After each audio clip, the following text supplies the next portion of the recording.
দুপুরে মাদ্রাসা, বাচ্চারা হাসি খুশি খেলছে, পরিবেশ শান্ত। হঠাৎ আকাশে ধুলো উড়তে থাকে। এক বিশাল শব্দ। হাল্ক আকাশ ভেদ করে মাঠে নেমে আসে। কিন্তু একমাত্র 3 বছরের ছোট ছাত্রটি ভয় না পেয়ে দাঁড়িয়ে তাকিয়ে থাকে। তার হাতে ছোট কোরআনের বই। হাল্ক রাগে গর্জে উঠে বলে, আমি আমার শান্তি খুঁজে পাচ্ছি না।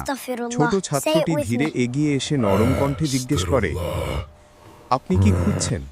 হাল্ক বলে, ভিতরে আগুনের মতো রাগ জ্বলে, কেউ আমাকে বুঝে না। ছেলেটি বলে, আল্লাহ মনকে শান্ত করেন। আপনি কি আস্তাগফিরুল্লাহ বলতে পারবেন? হাল্ক থমকে যায়। তার চোখে অবাক ভাব। এত ছোট বাচ্চা তাকে উপদেশ দিচ্ছে। ছেলেটি বলে, আমার সাথে বলুন আস্তাগফিরুল্লাহ। হাল্ক উচ্চারণ করতে চেষ্টা করে, আস্তাগফিরুল্লাহ।